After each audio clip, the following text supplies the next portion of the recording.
भारतीय जनता पक्षाच्या आणखी एका वड्या नेत्यानं छत्रपती शिवाजी महाराज यांच्याबद्दल वादग्रस्त विधान केलंय। छत्रपती शिवाजी महाराज पाटीदार होते असं म्हणत केंद्रीय जलशक्ती मंत्री CR पाटील आपल्या अकलेचे तारे तोडत होते। सुरतमध्ये आयोजित केलेल्या पाटीदार समाजाच्या कार्यक्रमामध्ये बोलताना त्यांनी हे विधान केलंय। दरम्यान पाटलांच्या या वक्तव्यावरनं राज्यातले नेते आक्रमक झालेले आहेत। महाराजांना गुजराती करण्याचा हा जाणीवपूर्वक प्रयत्न सुरू आहे असे आरोप राऊतांनी केलेत। आपण त्यांचं वक्तव्य ऐकूया।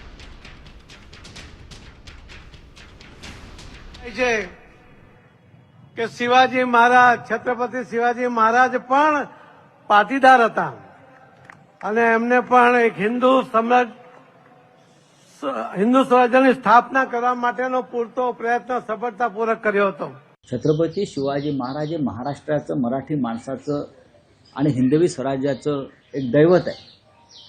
जसे अनेक युगपुरुष भारतीय जनता पक्षानं पळवायचा प्रयत्न केला, मग नेताजी सुभाषचंद्र बोस, सरदार पटेल, रवींद्रनाथ टागोर, शेवटी आता ते छत्रपती शिवाजी महाराजांना पळवायचा प्रयत्न करतात गुजरातला। माझ्या भारतीय जनता पक्षाच्या नेत्यांना एक आव्हान आहे बरं का, तुम्ही शिवाजी महाराजांना जात लावू नका, ते विश्वपुरुष होते। शिवाजी महाराजांना फक्त महाराष्ट्रापुरतं मर्यादित करण्याचा प्रयत्न दुर्दैवानं संजय राऊत करतायत। खरं तर छत्रपती शिवाजी महाराजांचा इतिहास असा आहे की तो स्वाभिमानाने संपूर्ण देशामध्ये आणि जगामध्ये सांगितला गेला पाहिजे, परंतु संजय राऊत यांना छत्रपती शिवाजी महाराजांपेक्षा अफजल खान जास्त प्रिय झालेत।